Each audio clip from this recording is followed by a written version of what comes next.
સેવાસી ભાયલી road પર school વેનની રેસના મામલે તાલુકા પોલીસે 2 વેન ચાલકોની ધરપકડ કરી કાર્યવાહી કરી હતી.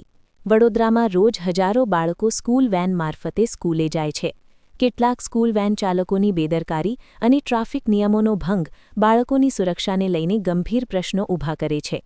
શહેરમાં અગાઉ પણ સ્કૂલ વેનના અકસ્માતોની ઘટનાઓ સામે આવી ચૂકી છે, છતાં કેટલાક ચાલકોમાં કોઈ સુધારો જોવા મળતો નથી. વડોદરાના સેવાસી વિસ્તારમાં સ્કૂલ વેન ચાલકો દ્વારા રોડ પર રેસ લગાવવાનો ગંભીર મામલો સામે આવ્યો હતો. આ ઘટનાનો વીડિયો ગુરુવારે સોશિયલ મીડિયા પર વાયરલ થતાં શહેરભરમાં ભારે ચર્ચા અને વાલીઓમાં ચિંતા ફેલાઈ ગઈ હતી. વાયરલ વીડિયોના આધારે તાલુકા પોલીસે તાત્કાલિક કાર્યવાહી કરી 2 સ્કૂલ વેન ચાલકોની ધરપકડ કરી છે. સેવાસી ભાયલી રોડ પર 2 સ્કૂલ વેન ચાલકો બાળકો ભરેલી વેન લઈને ગફલતભરી અને જોખમી રીતે વાહન ચલાવતા હતા.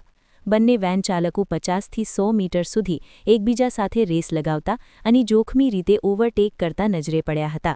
આ દરમિયાન વેનમાં નાના બાળકો બેઠેલા હોવા છતાં ચાલકોએ કોઈ જવાબદારી દાખવી નહોતી, જેના કારણે બાળકોના જીવને ગંભીર જોખમ ઊભું થયું હતું.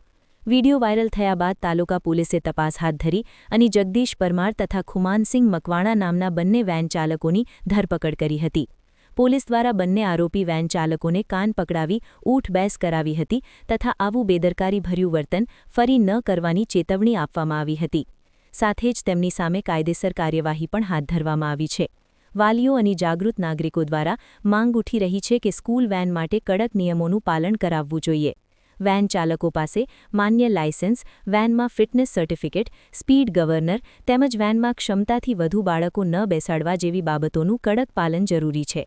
સાથે જ ટ્રાફિક પોલીસ દ્વારા નિયમિત ચેકિંગ અને નિયમો તોડનાર સામે કડક કાર્યવાહી કરવામાં આવે તો જ બાળકોની સુરક્ષા સુનિશ્ચિત થઈ શકે.